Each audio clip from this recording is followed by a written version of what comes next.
Hello, citizens, and welcome back. This is our match preview for Arsenal vs Man City in the Premier League. So make sure to hit like, hit subscribe.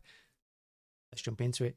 So Arsenal against City. Look, there's no getting around it. We are an awful, awful team at the moment. We've been picking up results in the last couple of months. We've been grinding them out.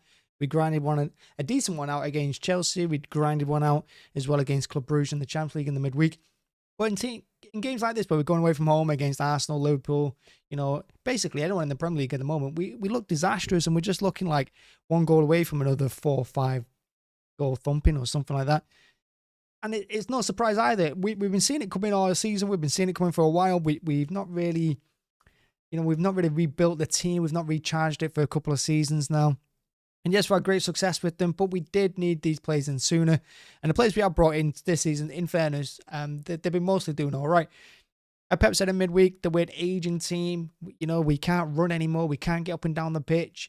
We're poor in transitions. And any team that does counter us with a bit of pace and does transition well, we are in big, big trouble whenever they do. He's acknowledged that himself. And again, I don't understand why he doesn't just drop the team off a little bit deeper and stop them going box to box. If the midfield can't run, stop pushing them so high up into the final third. So they have to run all the way back every now and then. Just keep them sat on the halfway line, keeping it tight, keeping it cute, like teams do against us, and try and break on them every now and then. Just reserve some of that energy so we got some left for the final 10, 15, 20 minutes when we do often collapse.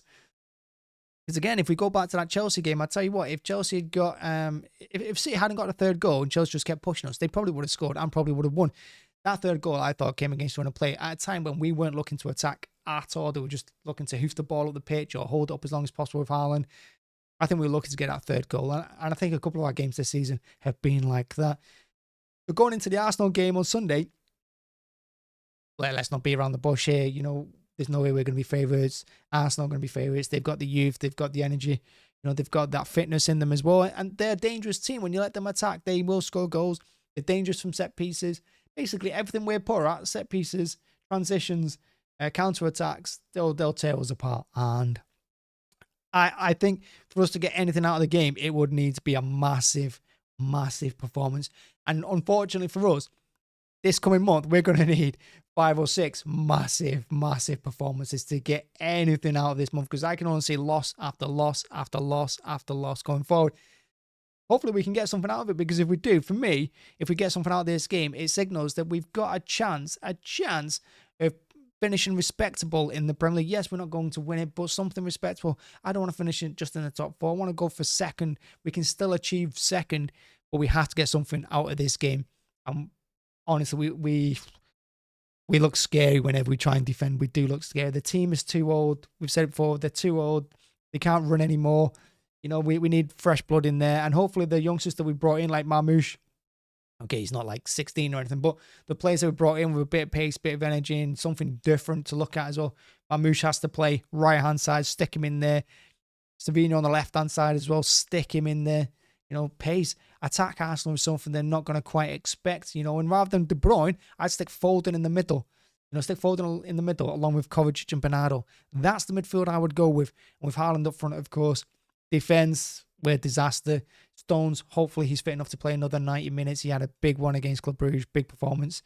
Him and Akanji in the middle, that needs to be in this one. Right-hand side, probably going to be Nunes again, let's be honest with you. And left-hand side, it's going to be Vardio with Edison or Ortega in goal. Doesn't really matter. But for me, that's the team that has to start in this game. And I'm not saying that's a world-beating team. It's not. That's not a team that's going to win you the Premier League right now. It's a team struggling to keep clean sheets. It's a team struggling to get goals for the most part as well. It's a team struggling to create many chances. But it is a team that I'm happy going forward with for the time being until we get certain players back and we hopefully make a couple more signings for next season, because boy, do we need them. We need fresh blood and we need to get rid of some more. I'm not going to call it dead weight, because this team have given us the treble, given us 4 league titles in a row. But it's time that we just let some of these players go, some of the older ones go, and we move on from it.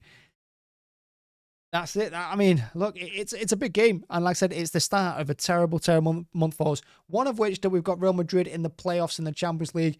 You thought the Champions League campaign was bad so far. Wait till we get knocked out in the playoffs against Real Madrid. The one saving grace is not only are we going to go out the competition early, which buys us some recovery time in later on in the season, But it also means that we went out to the European champions, so no one can really have a laugh at us. You know, it's nothing too embarrassing, which is great. But it's still not a great look for us. But it is what it is. We knew as soon as we got in them positions, and I knew one of the two ties were going to be Bayern Munich or Real Madrid. I knew we were going to get Real Madrid, and I think we all knew that. And they'll be licking their lips at us because they're going to absolutely destroy us if they're on it. So fingers crossed, good result for Arsenal. Lets us build on something going forward. But the league is the most important one for me, not the Champions League. We're not going to win that. We're not going to win the league anyway. But the league is most important because we have to get back in the Champions League for the next season if we want to be able to sign better players and be able to spend money because of FFP, PSR, whatever the bloody hell thing's called anymore. Yeah, big result needed for Arsenal. I've told you my team. Let me know in the comments what you think the team should be, what you see the scoreline being. I'm going to be optimistic in this one. I know I shouldn't be. I shouldn't be optimistic because whenever I am, we get battered 4-5. I'm going to say 2-2. And it's going to be another late revival from us. I think they'll race in front early on. And we won't be able to keep them out for the first 20-25 minutes. But I think we'll grow into the game.